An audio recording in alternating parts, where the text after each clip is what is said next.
Hello everyone, কেমন আছো সবাই? Welcome back to my channel, welcome back to my another blog. সবাইকে জানাই শুভ শারদীয়ার প্রীতি ও শুভেচ্ছা।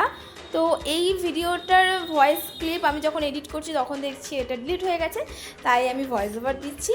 তো এখন বাজে রাত 11টা, আর এখন আমাদের সাডেনলি প্ল্যান হয়েছে যে আমরা ঠাকুর দেখতে যাব, আর সেটা হচ্ছে শ্রীভূমিতে।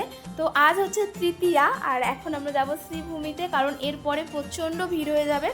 এখনই দেখছি লোকে মহালয়া থেকে ঠাকুর দেখতে বেরিয়ে পড়েছে, তো ভাবলাম যে আজকে গিয়ে তাহলে শ্রীভূমিটা ঘুরে আসা যেতেই পারে। তো চলো, আগের বছর বেরিয়েছিলাম 7টার সময়, ঢুকেছিলাম ভোর 4টের সময়। তো আজকে রাত 11টার সময় বেরিয়ে কখন ফিরি সেটাই দেখার। তো বেরিয়েও পড়েছি, আর আমাদের সাথে কিন্তু আজকে যাচ্ছে বাসুর অফিসের দুজন অফিস কলিগ। আর এটা আমাদের ফার্স্ট বাইক নাইট রাইড পুজোতে, তো খুবই এক্সাইটেড লাগছে। বাট একটা আমরা ভুল করে ফেলেছিলাম, আমরা একটা ভুল রাস্তায় চলে গেছিলাম। তাই তোমাদেরকে বলবো, তোমরা যারা বাইক নিয়ে গাড়ি নিয়ে আসবে তারা কিন্তু প্রত্যেকে লোকেশান দেখে ভালো করে প্রপার রাস্তা জেনে তারপরেই আসবে, নাহলে কিন্তু তোমাদের প্রবলেম হতে পারে। আমরা তো একদম ভুল রাস্তায় ঢুকে গেছি, মানে সেখান থেকে শ্রীভূমি যেতে প্রায় আধা ঘন্টা আমাদেরকে ঘুরতে হয়েছে। আর আমরা আশেপাশের লোকজনকে জিজ্ঞাসা করছিলাম যে কোন দিক দিয়ে যাবো, কারণ ম্যাক্সিমাম রাস্তা বন্ধও করে দিয়েছিল। তো আমরা অনেক ঘুরে ঘুরে ফাইনালি আমরা এসে গেছি শ্রীভূমিতে। আর শ্রীভূমির ঢোকার গেটের মুখেই দেখো কত সুন্দর লাইটিং করেছে। আর লাস্টে পার্কিং করতে গিয়েও প্রবলেম হয়, যেখানে ফার্স্টে পার্কিং করেছিলাম সেখানে করতে দেয়নি, তো অনেক দূরে গিয়ে ওরা গেছে পার্কিং করতে। তো ওরা গেছে এখন পার্কিং করতে, প্রায় 20 মিনিট হয়ে গেছে, এখনও পার্কিং করে আসেনি। আমরা এখানটাতে এখন অপেক্ষা করছি কখন ওনারা আসবেন।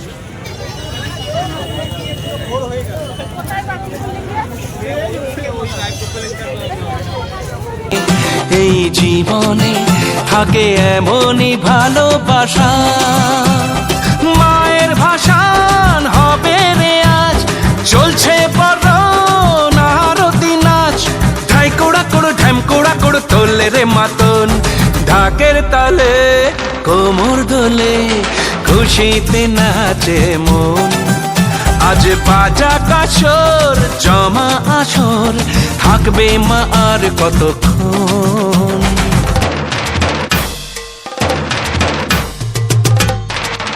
এখন বাজে রাত 1:30, আর তোমরা জাস্ট ভিড়টা দেখো। মানে শ্রীভূমি ঠাকুর দেখে বেরোতেই মনে হচ্ছে ভোর হয়ে যাবে। আমরা এই জাস্ট লাইনে দাঁড়ালাম, তো কখন বেরোবো কোনো ঠিক নেই। আর শ্রীভূমিতে প্রতি বছরই খুবই ভিড় হয়, মানে তৃতীয়াতে যদি এই অবস্থা হয় তাহলে তোমরা যারা ভাবছো তোমরা ষষ্ঠী সপ্তমী অষ্টমীতে আসবে, তাহলে ভাবো তোমাদের মানে কতটা কষ্ট করতে হবে একটা প্যান্ডেল দেখতে গেলে। তো তোমরা সেরকমভাবে মেন্টাল প্রিপেয়ার হয়ে এসো যে শ্রীভূমিতে আসতে গেলে তোমাদের 3 থেকে 4 ঘন্টা লাইনে দাঁড়াতে হবে। তো এরপরে হয়তো আরও বেশি লাইন দিতে হবে। তো ফাইনালি আর কিছুক্ষণ পরেই আমরা সেই তিরুপতি মন্দির দেখতে পাবো। ও হ্যাঁ, তোমাদের তো বলাই হয়নি, তোমরা আশা করি সবাই জানো শ্রীভূমির এবারে থিম হচ্ছে তিরুপতির বালাজি মন্দির। ফিরে পেয়েছি কত দিনের পরেই হাসি, তাই মনে হয় শুধু মনে হয় যেন এভাবে সুখে ভাসি। বরণ শেষে সিঁদুর খেলা থাকবে মনে, বিদায় বেলা আজ সিঁদুরে সোহাগে রাঙা জীবন, ঢাকের তালে কোমর দোলে, খুশিতে নাচে মন।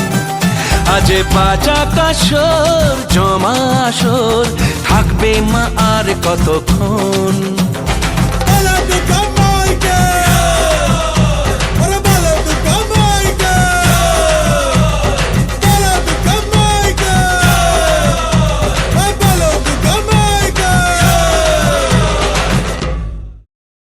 ঢাকের তালে কোমর দোলে, খুশিতে নাচে মন।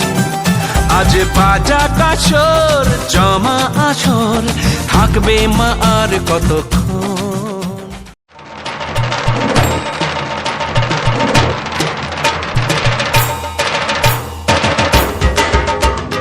আমাদের প্রায় 1.5 ঘন্টা মতো লাইনে দাঁড়াতে হয়েছে, অ্যান্ড ফাইনালি আমরা প্যান্ডেল দেখে মায়ের দর্শন করে বেরোলাম। তো আমরা ভেবেছিলাম এরপরে আমরা অন্য কোথাও যাব, বাট একদমই ভালো লাগছে না, খুব টায়ার্ড লাগছে। তো এরপর আমরা হয়তো বাড়ি ফিরে যাব।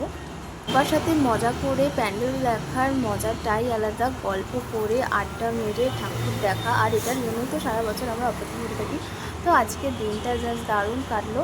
আর এই ফুলগুলো না আমার ভীষণ পছন্দের, বা দাম অতিরিক্ত, মানে এর থেকে যদি কোনো তোমরা শপ থেকে কেনো তাহলে অনেকটাই কমে তোমরা পেয়ে যাবে, বাট মেলাতে প্রচণ্ড দাম।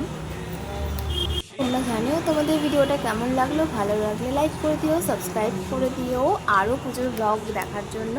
আর হ্যাঁ, অবশ্যই কিন্তু কমেন্ট করো আর তোমরা পুজোতে কোথায় কোথায় যাচ্ছ, আরও যদি তোমাদের কিছু ভালো প্যান্ডেল জানা থাকে অবশ্যই কিন্তু কমেন্টে আমাকে সাজেস্ট করো। তো আমরা এখন রেডি হয়ে গেছি, এখন বাড়ি যাওয়ার পালা। তো বাড়িতে যাব, এখন বাজে প্রায় 4:30, বাড়ি থেকে যেতে 5:30 হয়ে যাবে। আর রাতের কলকাতা দেখো কি সুন্দর লাগছে। তো আজকের মতো ব্লগটা আমি এখানেই শেষ করছি, দেখা হবে তোমাদের সাথে পরের ব্লগে, মানে চতুর্থের ব্লগে।